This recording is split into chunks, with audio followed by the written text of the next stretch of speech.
தேவையான பொருட்கள்: தூதுவளை இலைகள், கொத்தமல்லி இலைகள், தக்காளி 2 அரைச்சி வச்சுருக்கோம், வெங்காயம், பூண்டு, இஞ்சி, உப்பு, மிளகு, சீரகம், மஞ்சத்தூள் இதையெல்லாம் வச்சு இப்போ நம்ம தூதுவளை சூப் செய்ய போகிறோம். இது கார்ன்ஃப்ளவர் மாவு கலக்காமல் நம்ம செய்ய போகிறோம். இந்த சூப்பு வாங்க எப்படி செய்கிறதுன்னு பார்க்கலாம். ஒரே ஒரு ஸ்பூன் எண்ணெய் ஊற்றிக்கிறோம்.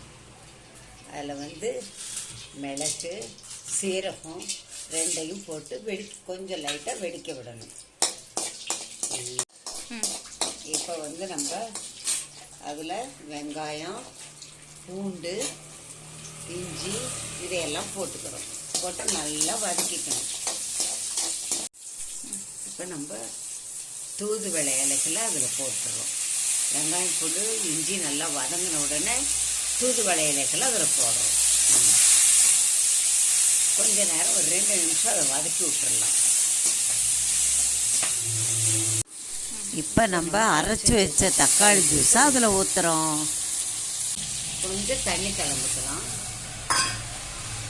நல்லா கொதிக்கணும். பச்சை வாசனை போகிற வரைக்கும் நல்லா கொதிக்கணும். இப்போ மஞ்சத்தூள் போட்டுறோம். அதில் தேவையான உப்பையும் நம்ம அதில் போட்டு அவங்க ருசிக்கு தகுந்த மாதிரி போட்டுக்கோங்க. பாருங்கள், சுவையான தூதுவளை சூப் ரெடி. நீங்கள் மிளகை நம்ம முழுசாகவும் போட்டுக்கலாம். மிளகை தட்டி பவுட்ரு பண்ணி நம்ம போட்டுக்கலாம். எப்படி வேணாலும் செய்யலாம். அது உங்கள் பிரியம். அதனால் எல்லோரும் மழை ஏறத்துக்கு இந்த சூப்பு வச்சு குடிச்சிட்டு சளி பிடிக்காமல் பார்த்துக்கங்க. சப்ஸ்கிரைப் பண்ணுங்கள், லைக் பண்ணுங்கள், கமெண்ட் பண்ணுங்கள்.